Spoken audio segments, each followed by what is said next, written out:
God. Ooh, ooh, ooh. My shorts are up my bum. I want to do a leg workout for you guys today. It's Sunday, which I think is the best day to do legs, simply because you have time to do a really good leg workout and get it in, and that's what she said, but also it's because you just have time to really do a good leg day. And if you get really busy for the next couple of, days, at least on that Sunday, you had time to really do a big leg day. Lately I've been focusing more on breaking my leg days up, doing quads one day and then hamstrings, so front leg and then back of the leg, because I feel like legs do take so long that kind of like gives you more time to focus on the muscle groups.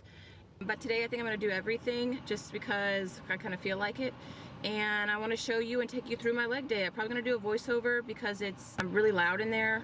This is a bodybuilding gym, House of Gains, so you guys all liked the last leg video I did, and I figured I would just do another one because why not? I love legs, if you follow me, you know that I love legs. So follow me into the gym right now. We're going to fix my hair because it looks like a mess. And yeah. Oh, also compression sleeves. I'll be wearing these. Great if you get those. These are great for your knees if you're lifting heavy or you just need that extra support. And I'll be using the Vital Proteins Recovery Wave afterwards. Anyway, if you want to see me do my legs, guys, keep watching. And let's go fix this hair and put on our gym uniform. I just burped. I burped again. Fix this hair. We just crazy with it and just make it as big as we can. Look how fluffy. Yes. Yeah, let's go. Okay guys, we're gonna do a voiceover here. Chickpea is in the background, so sorry if you can hear her chewing on some stuff. So I'm starting my leg day off with squats. I did a quick little warm-up before I went right into the 45 plates. So I just did like a body weighted squat for about 20 reps, about 4 times. And then I did some stretching like I normally do. And then we're gonna go right into the 45 plate because that's pretty light to me. So this is gonna be pyramid stuff for me. So basically I'm gonna be doing lighter weight, more reps, and then I'm gonna be bumping up the weight and doing less reps. So right now I'm putting on, I think that was 25 plates onto the 45s, grabbing some of my water, and I'll speed this up. So we're gonna go up to 185 now. I'm gonna do my little shimmy and get ready for this squat. So I'm gonna be doing less reps here as I go up in my weight. I like to take a rest between about, I guess the rests get longer as I go heavier, but with squatting, I would just really recommend you videoing yourself with your form. Really try to get to that 90-degree angle. You don't need to go too low. When I'm doing heavy squats, I definitely make sure to do compression sleeves simply because I have a bad right knee. I lacerated my knee, and you could hear that in my fitness transformation video. But yeah, squats, I kind of wasn't really doing squats for a long time, and I definitely came back to them. Definitely came back to squats, and again, I am like 5'9.5", so range of motion is really important for me. So that was 185. Now we're going up to 205, and we're gonna do less reps here. I would recommend doing heavy squats at least once or twice a week, really, if you can get that in. Now, when I move up in my weight, I'm gonna put on one of my waist trainers. Stay tuned for these.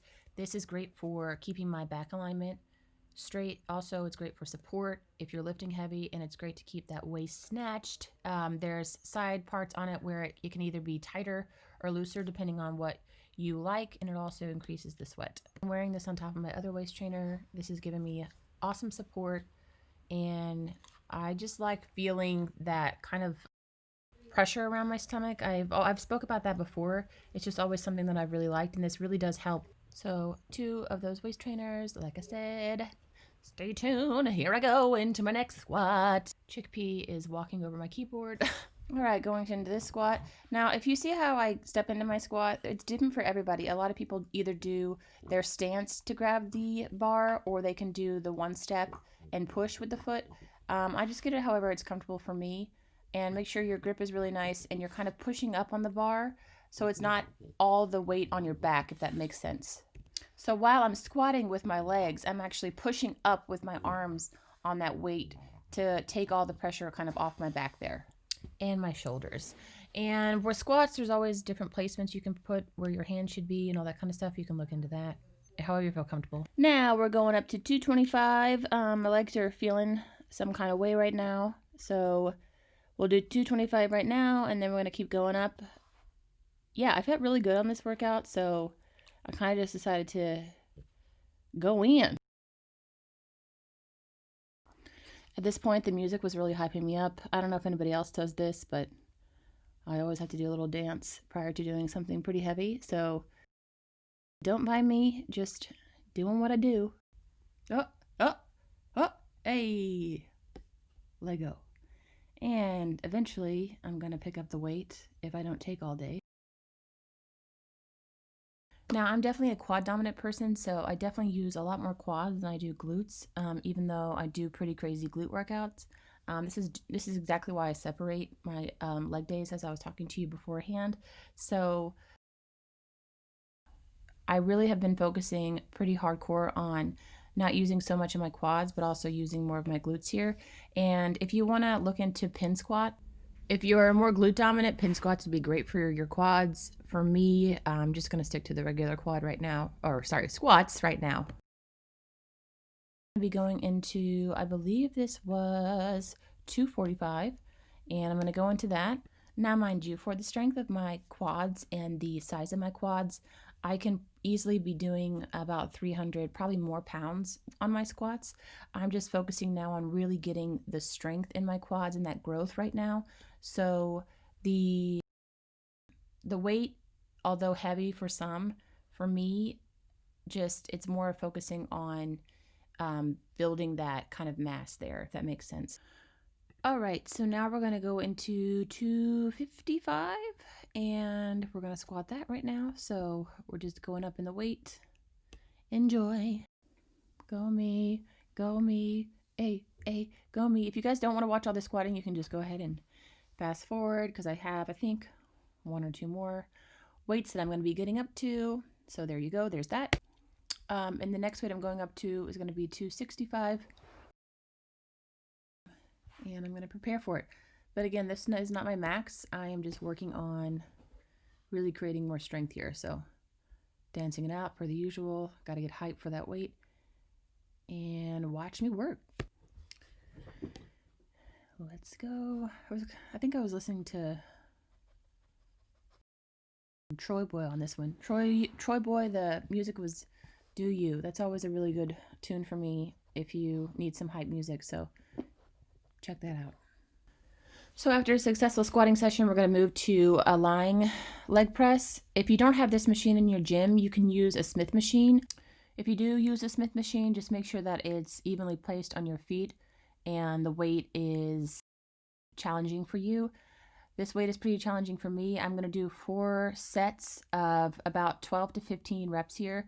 So as I go up in weight, I'm going to try to get between the 12 and 15 reps. Now, it doesn't have to be 12 or 15. It can just be in between. But each set, I'm going to try to push between that 12 and 15 range. So this right now is 45 plates with a 25, I believe, and then I'm going to go up from there. This is really great for your inner thigh as well as your piriformis area, which is your outer thigh. It's really great for the inside of your quads, and it gives you more range of motion by allowing your knees to come down to your elbows. That's why I love lying leg press. And if you want to do kind of a little thrust up at the end for kind of a hip thrust movement, you can do that as well. You can also use this machine for calves. And now I'm going to go up in weight. So as I said, it's really good for your inner thighs and stuff like that. If you kind of want the sweeps on your inner quads, this is really great for that. So you can just kind of keep going up in your weight range here. I just added on more 45s, and I'm going to show you from this angle, and we're just going to go up from there. I'm going to speed through from this point on. So after this, I'm going to be moving on to my final sets. I just wanted to give you guys an example and show you how many I do and how difficult it is. I get pretty hype with my music, so I will do a little jump into my movement here, and we're going to go into, like I said, our last sets. And at this point, my legs are pretty jello-y. I got to get ready for my next exercise. So after I'm done with this lying leg press, I'm going to move into a pendulum squat. This is a great machine, especially if you have back issues. This simulates a squat and it takes all the pressure off your back. And for this kind of machine, you really don't need to do like super heavy weight. This would be great for high reps and drop sets. This is great for a deeper range of motion, and it's also great for the teardrops on your quads. This is one of my favorite machines, and I can definitely say that this machine has changed the way I do leg workouts, and it's also changed the shape of my quads. I love this machine so much. For these, I'm going up in 10s, and I'm going to start with just a 25 plate, and then I'm going to add a 45 plate and still continue to do that 10 rep range, even with a heavier weight. Like I said, you could do drop sets here, basically start with a heavier weight and then go down in weight. So you take off the weight and you keep kind of going until failure, until your muscles are pretty exhausted. But since my muscles are pretty exhausted already, we're just going to continue doing the range and weights that I just mentioned. Now on this machine, it's super difficult, but like I said, it's one of my favorite machines just because it works your quads so much. My quads are, like I said, pretty jello-y at this point, so you can see me kind of talking to myself here, slapping my thighs and kind of like pumping myself up. So I really like believe in that when you're working out, especially when you're working out by yourself. With any of these movements that you see, you can always start with body weight and kind of work up from there. If you are a beginner, or you can start however you feel comfortable with.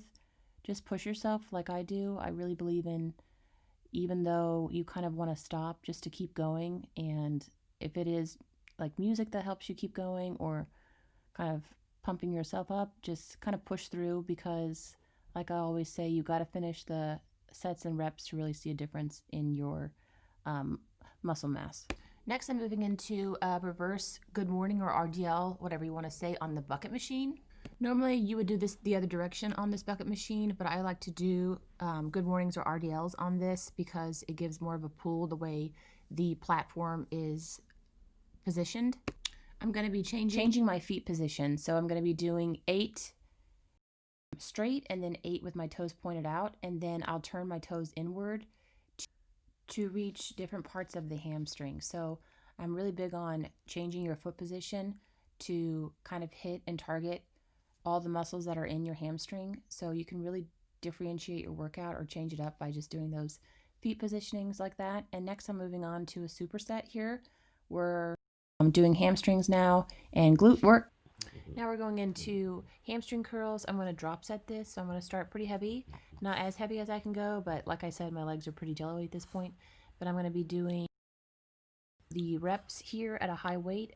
So to clarify, I'm going to be doing high weight, less reps, and then I'm going to be dropping the weight to a lower weight and doing more reps, basically to fatigue the muscle out. So at the very end, it's going to be a very, very light weight, but I'm going to do as many reps as I can until failure and kind of exhaust my muscle. And it might seem easy just to look at, but it's also it's super challenging. I love drop sets, especially for hamstring building. I think it's just pretty awesome. I definitely recommend it. And I definitely recommend supersetting. It was something just to keep more of the pull on the muscle and really, really fatigue it out. So we drop set, and now I'm super tired. I'm going to move into my RDL with my dumbbell.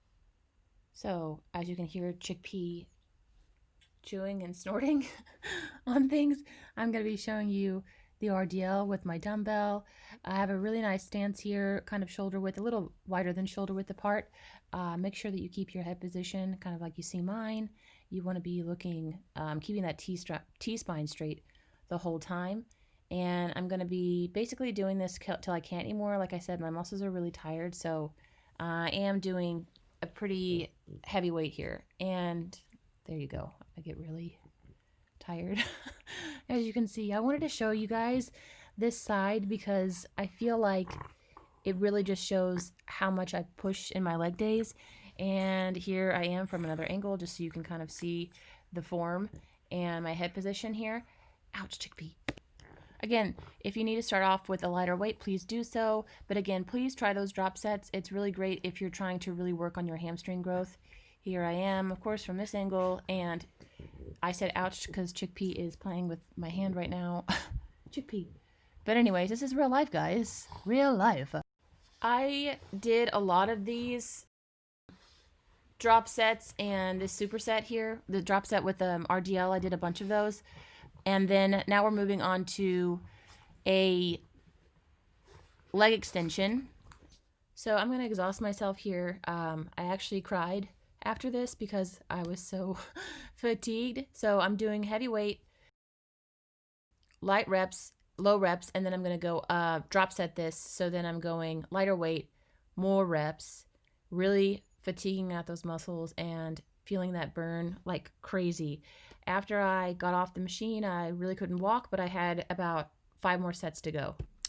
People always ask me, I guess it would be a good time to talk about it, my self-motivation whenever I do stuff in the gym, because I do train by myself. Sometimes I train with other people, but it's not a normal for me. I just really believe in turning on your music and really kind of talking to yourself in your mind and pushing through it, because if you don't do it, you know, nobody else will, and I'll always stand by that. So here you can just really see me kind of grueling it out, but it's necessary and it has to be done if you want to see results. Also, don't be afraid to, you know, grunt a little if you need to. Awesome. Now that you saw the pain in my face for those, I'm moving on to the last movement, which is going to be hip thrust. I just started off with 3 plates because I was already warmed up, and hip thrusting for me is one of my favorite things. So I pretty much just start heavy. I'm going to take a bit of a break. As you can see, I'm contemplating what I'm going to eat after this. Just kidding. But I'm going to go up into, I think I did 12 reps of this hip thrust, and I did this 4 times. So if you have this machine in your gym, make sure to use it. It's super great for, basically, it's, for me, I like it just because it helps with like cleanup time and how much kind of effort you have to put into if you're doing like a lot of weight on a hip thrust. And it's also really good with foot placement as well. You can kind of change up your foot placement here to do more of a glute push or a hamstring push or a glute tie-in. I'm shaking my legs because I'm so tired. And make sure on that hip thrust, just a quick, that you keep your T-spine in your head alignment, as you can see me doing it. I was super tired. Now we're going to move on to calves. This is the last thing for me. This is a piggyback calf machine. If you've seen people basically doing piggybacks like with another human on top of their back, this is kind of what this simulates. So I'm going to be doing, again, change of position with my feet, and pretty heavy. So I'm going to be doing straight in and then out on my calves. Anyways, I did, like I said, 3 sets of the full in, out, straight toes. But anyways, I hope you guys enjoyed my leg day. Please subscribe, and thank you for watching.